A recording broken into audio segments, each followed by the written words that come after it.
You're listening to Living Room on ReachMD, and this is an audio abstract. I'm Ryan Quigley, and today we're diving into compelling new data on the role of early life trauma on outcomes in childhood-onset systemic lupus erythematosus, or cSLE. It's becoming increasingly clear that in patients with cSLE, biologic disease activity may only tell part of the story. Psychosocial determinants of health, especially early trauma, may play a critical role in shaping how young patients experience their illness, respond to treatment, and function over time. At the 2025 American College of Rheumatology Convergence, a team from the Hospital for Sick Children in Toronto presented a study that sheds new light on this issue. Their work examines the prevalence of adverse childhood experiences, or ACEs, and how these experiences relate to mental health, fatigue, and executive functioning in adolescents with cSLE. This was a cross-sectional study of 50 patients aged 13 to 19. Using the PEARLS screening tool, researchers assessed exposure to 19 categories of childhood adversity, including caregiver abuse or neglect, family disruption, and exposure to violence. They found that 72% of participants reported at least one ACE, and 30% had experienced 4 or more. Among the most common ACEs reported were caregiver verbal abuse, emotional neglect, community violence, and caregiver separation or divorce. But what sets this study apart is its detailed analysis of clinical outcomes relative to ACE exposure. Patients were stratified into low-risk and high-risk ACE groups, those with 3 or fewer versus 4 or more ACEs. The researchers then assessed 3 key domains using validated tools.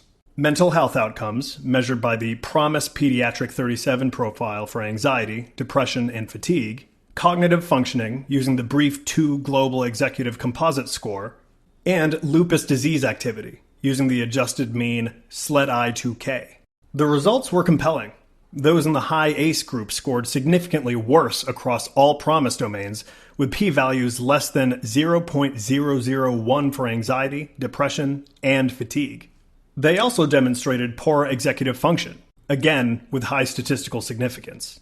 However, there was no association between ACE exposure and lupus disease activity, suggesting that these psychosocial impacts are not simply reflections of more active disease. In clinical terms, these findings suggest that a high burden of early life adversity may independently contribute to the non-inflammatory symptom burden of cSLE, including fatigue, cognitive dysfunction, and psychological distress. These are symptoms that often persist even when lupus appears well controlled on standard lab and clinical metrics. So, what are the practical implications? First, it may be time to routinely assess ACE exposure in pediatric rheumatology clinics, especially for patients reporting persistent mood symptoms or functional impairments that don't correlate with disease activity. Second, we should consider how trauma-informed care models, including embedded mental health support, can be integrated into chronic care for children with autoimmune disease. And third, we need longitudinal studies to explore whether early identification and treatment of ACE-related distress could change long-term outcomes, both psychosocial and physical. To put it simply, managing cSLE isn't just about suppressing inflammation. It's about supporting the whole patient, and that includes their history, their mental health, and their capacity to function across all domains of life. This has been an audio abstract for Living Room, and I'm Ryan Quigley. To access this and other episodes in our series, visit reachmd.com, where you can be part of the knowledge. Thanks for listening.